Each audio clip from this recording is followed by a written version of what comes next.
àìwọ́ amúrù yìí wallahi kó gbé góòlù òkè wá la usallim laka haula bi jabalin min dhahab kó fi góòlù kó kọ́yá pé ó ṣe dédé òkè kó wá fi gbé wá pé kí n fàwọn ilé ilẹ̀ fún mi ní fi wọ́n lẹ̀ ṣẹ́fẹ́ ká wà lálàáfíà ká ìjọgbégbé àlàáfíà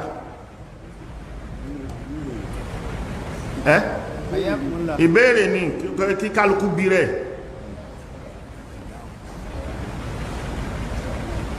mo láwọn ọ̀rẹ́ kírísítẹ́nì dáadáa mo ní wọn lọ́rẹ̀ẹ́ àwọn àmì ìdánú wọn gan ìkan wà ládùúgbò wa ń bẹ̀ lè mọ̀ yí pé kírísítẹ́nì ni so yóò máa pè mí ní Jósẹ́fù tẹ́mì náà bá rí èmi náà sọ pé Yúsúfù ọ̀rẹ́ àwọn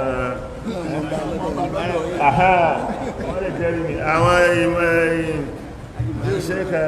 Mùbárákù àwọn lè jẹ́rìí ọ̀rẹ́ wọn ni ọ̀rẹ́ Ájì Sákà náà ni ọlọ́run fọ̀rún kí Ájì Sákà ìbá mi dápara gan nínú àwẹ̀ yìí bó ṣe rí ní ẹ̀ ọ máa ń sọ fún mi ní pé wá di ẹ̀yìn pásítọ̀ wà lówó nísìn gbogbo nǹkan wọ́n máa ṣe fún ẹ gbogbo kìíní kan ara ń ṣàwàdà gan gbogbo tí mo ẹ̀yin mùsùlùmí ẹ̀ lè náwó fàfà yín ẹ̀ lè ṣe kìíní kan ìwọ wá kórí lọ́sẹ̀ kan ọ̀ṣẹ́ ọlọ́run fọ́nà mọ́ òun náà ó sì ní church so ó yí máa wá ṣe kí kódà ní àwẹ̀ yìí ó gbé nǹkan àwẹ̀ wá fún mọ́dà mi ó gbé wá ó ṣe bó ṣe ń lọ là ń kíra wa lónìí ní Yúsúfù so ní o máa rí pé kíní so kí ni ó dùn tó káàjìjọ wà lálàáfíà káàjìjọ gbégbé àlàáfíà Ànábì bá wọn gbé ìgbé àlàáfíà ní Mẹ̀dínà kò ní wọ́n lára ìjọta Ànábì sì lọ sí Tọ́ìf tó lọ táwọn kèfèrí Mákà ránṣẹ́ sí àwọn àgbàlagbà ń Tọ́ìf wípé ó ti ń bọ̀ lọ́dọ̀ yín bẹ́ o lọ́dún tàbí Tọ́líbì kú tí Khadija kú pé ó ti ń bọ̀ lọ́dọ̀ yín o ẹ má gbà láyé o láwọn yẹn bá dẹ àwọn ọmọ kéékèèké bẹ̀tọ̀ wá ti dé tó wá ti bẹ̀rẹ̀ pé ó fẹ́ máa ṣe kìnnìkan ẹ bẹ̀rẹ̀ sí ilẹ̀ lókò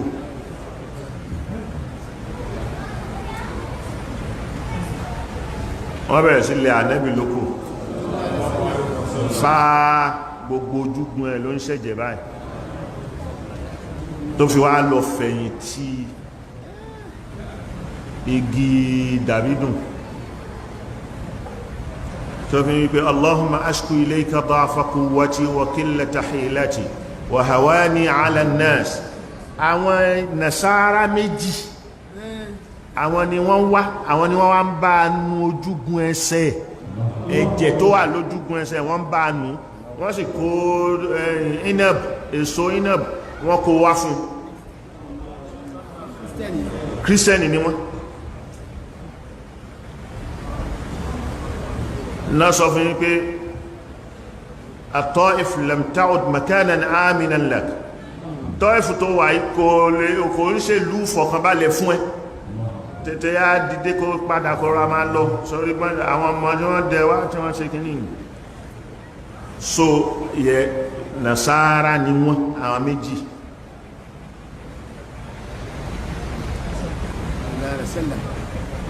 so ìbáṣepapọ̀ yẹn ó wà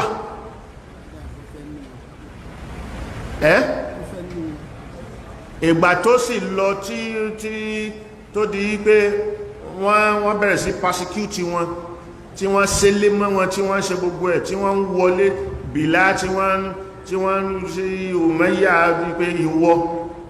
ìwọ náà lọ gba kíní ìwọ náà máa ń pèrè léèyàn tó bẹ̀rẹ̀ sí lú tí wọ́n fi àjẹ́ wọ́n pa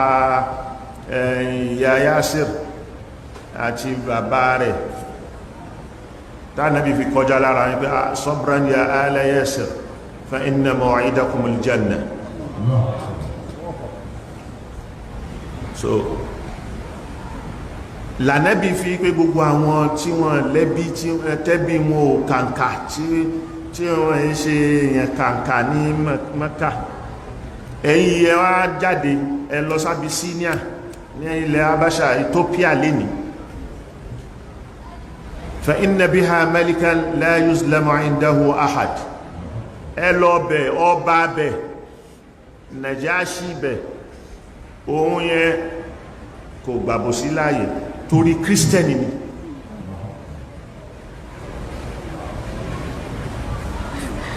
táwọn Jáfàrù fi wá lọ nígbàtí àwọn Jáfàrù ló líìdì wọn lọ Abyssinia yẹn ni wọ́n wà títí tí wọ́n fi ṣe ìjírá lọ Medina tí wọ́n fi ja ogun Khaybara kó tó di pé Jáfàrù padà wálé ọkàn wọn balẹ̀ ń bẹ̀ torí ńgbà tí wọ́n débẹ̀ àwọn kèfèrí rán Amru ibn al-As pé ìwọ lọ̀rẹ́ ọba abẹ̀ tẹ́ máa ń ṣe papọ̀ alájọṣe ní tètè lépa àwọn ìsáǹsáàní lọ kò dá wọn padà nísìn kọ́ bá yẹn dá wọn padà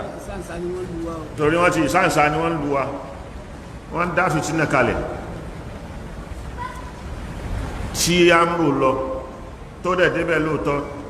tí yẹn ní kán lọ kó gbogbo wọn wá kán lọ ṣàwọn wá àwọn àjòjì tó wọ̀lú tó wá láti Mẹ́kà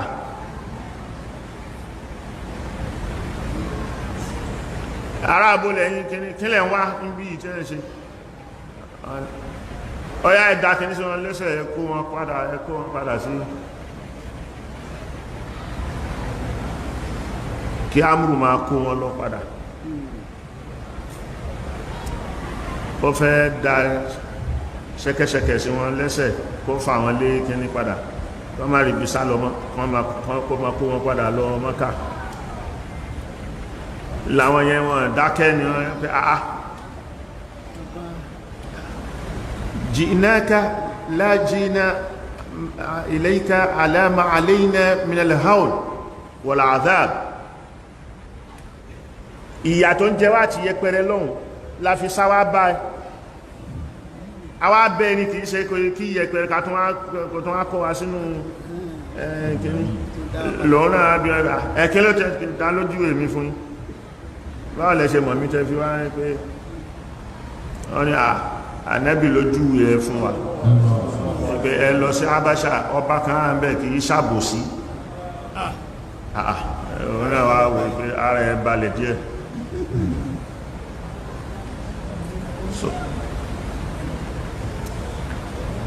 ìwárù tó padà ṣẹlẹ̀ láàrin wọn tí Amru ń fẹ́ fi gbogbo ọ̀nà pátá láti fi ṣe tìjáàjù láti gbà wọ́n padà gbogbo nǹkan tó pè wọ́n tó ní pé sáǹsá ni wọ́n kíní ni wọ́n bú àwọn ọba wọn wọ́n bú ọlọ́wọ́ àwọn wọ́n ṣe tó náà bí wọ́n pé kílẹ̀ ẹ̀yìn bú ọlọ́wọ́ wọn kíní wọ́n ànábì ló fi rán iṣẹ́ tọ́lọ́run rán sí ní pé káwọn kó ọ̀kan ṣoṣo lọ́lọ́run káwọn sì fi òòṣà sísìn kalẹ̀ ọ̀ṣẹ́ ma ó jà kèfèrí Amru ní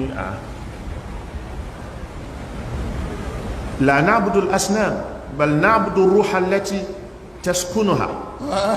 wa nataqarrab biha ila Allahi zulfa ẹ̀mí tó ń gbénú àwọn òòṣà yẹn làwọn ń sìn ẹ̀mí yẹn ni ó gbé àwọn súnmọ́ Ọlọ́run ọ̀dá èyí tí wọ́n wí gbogbo ní ẹlẹ́sìn kan ní ó gbọ́yé ló gbọ́yé bí wọ́n ṣe gbọ́yé ọ̀dá ẹ̀yin tẹ ní pé kí lẹ̀sìn yín pa yín láṣẹ tí a máa ń pẹ́ alul kìtàbì lòun náà ọ̀dá kí lẹ̀sìn ọ̀wọ́n á bí wọn kí lẹ̀sìn yín pa yín láṣẹ wọ́n ní ẹ̀sìn wa pa á láṣẹ an na'budallaha wa la nushrika bihi shay'an wa bil walidayni ihsana wa bis salati waz zakati wa amarana wa nahana 'anil fahsha'i wal munkar ẹ̀sìn wa pa á láṣẹ ká sìn lọ́hun ẹyọ kan ká má ṣorogún pẹ̀lú ẹ̀ ká sì ṣe eré fáwọn òbí wa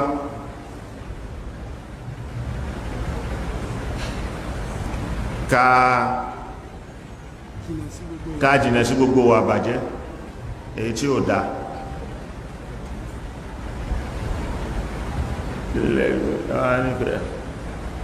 wọ́n máa ń sọ wípé obìnrin bákan wọ́n ń ṣàpọ́nlé fóbìnrin lọ́ba ẹ̀ náà bá bí wọ́n so wípé هل تمتحن المرأة التي حملتك في بطنها خلقا من بعد خلق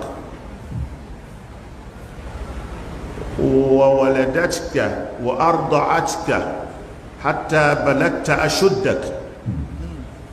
ṣé ìyá tó pọ́n ẹ lé tó gbé ẹ sínú tó ń yí padà nú ẹ lẹ́dà kan sẹ́dà kejì sẹ́dà tí tó fi dàgbà tó fi bí ẹ tó wù ẹ dàgbà débi tó dàgbà dé yìí ṣé òun ní èèyàn yẹpẹrẹ kẹma wo bọ̀dìbí tá ń lọ́m̀bẹ̀ ní pé ọ wá di pé wọ́n ní ẹ̀yìn gbà tí yẹn sọ fún wọn tí yẹn rí tọ́mà yìí pé alólùkìtàbì ni ó fẹ́ máa lístin sí wọn wọ́n fẹ́ máa rí ujá wọ́n fẹ́ máa gbà wọ́n díẹ̀díẹ̀ wọn pé tọ́bádẹ̀ gbọ́n kan tó ń sọ sí Jésù ò dá o amúrù sọ bẹ́ẹ̀ fọba ọba ẹni kí lá ń sọ sí Jésù àti ìyá ẹ̀ pé wọ́n ní wọn kan Jésù ságbélébù òun kọ́ ni wọ́n sì ní ìyá rẹ̀ ẹ̀mí mímọ́ kan ló fún lóyún tó bá lè sọ kán sọ bí tí ibi tán ti rí gbogbo nǹkan yẹn Súrátù Maryam sì ti sọ kalẹ̀ nìyẹn bá ka Súrátù Maryam fún wọn ìpé wazkur fil kitabi Maryama idh intabazat min ahliha makanan sharqiyya fattakhazat min duniha hijaban fa arsalna ilayha ruhana fatamassala laha basharan sawiyya qalat inni a'udhu bika birrahmani minka in kunta taqiyya qala إنما أنا رسول ربك لأهب لك غلاما زكيا قال أني يكون لي غلام ولم يمسسني بشر ولم أك بغيا قال كذلك قال ربك وعلي هين ولنجعله آية منا ورحمة وكان نجعله آية للناس ورحمة منا وكان أمرا ọba ẹbú ẹkùn ọ kàábẹ̀ fún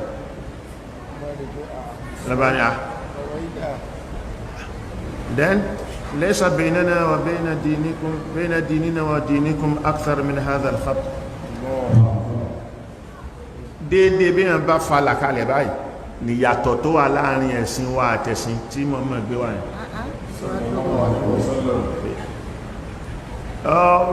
àwọ̀ amúrù yìí wà láìkó gbé góòlù òkè wá la usallim laka haula'i bi jabalin min dhahab kò fi góòlù kò kọ́yá pé ó ṣe dédé òkè kó wá fi gbé wá pé kí n fàwọn ilé ilẹ̀ fún mi ní fi wọ́n lẹ̀ ìwọ Jáfàr àti gbogbo àwọn èèyàn intaliqu wa'ishu fi ardi bisalam hatta ya'zana ar-rabbu lakum bil 'awda ẹ máa gbé lú mi yìí títí pẹ̀lú àlàáfíà nǹkan kan ò ní ṣe títí tẹ́ fi padà sí bí ìlú yín tẹ́ ti wá kírísítẹ́nì nìyẹn láyà sì fi sọ̀kalẹ̀ wípé tó bá rí wọn tafidu ayunuhum mina dam'i mimma arafu min alhaq pé ó rí wọn ojú wọn yóò máa dámi tán bá kááyà fún wọn níbi tí wọ́n mọ̀ ń bí òdodo kí ló ṣe àwa kírísítẹ́nì sìn táàrí irú ẹ̀mí Nàjáṣì yẹn jí ká máa lò pẹ̀lú mùsùlùmí pẹ̀lú àwọn mùsùlùmí ìjọ sí Nàjáṣì kú tánẹ́bí gbọ́ ní Mẹ́kà ní Mẹ́dínà ànẹ́bí kí ìrun sọ̀látùl gáìbì sí lára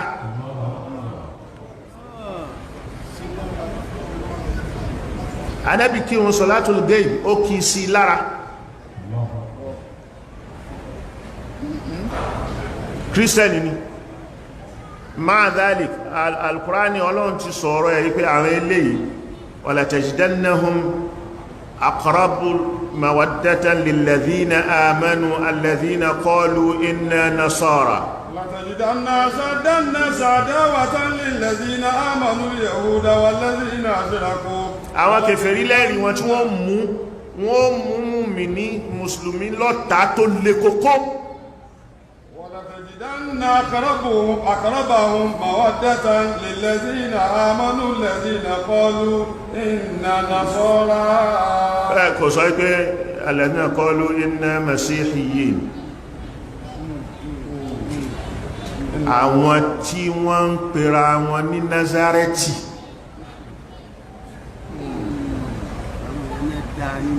àwọn ẹni wọ́n dánú wọn torí nù wọn ó ń bẹ nù wọn kìsìsìn àwọn aṣáájú ẹ̀sìn àtàwọn tí wọ́n ń bẹ̀rù Ọlọ́run tí wọ́n ń kó páyà sọ́kàn ẹ̀sìn nírí wọn kan ní gbéraga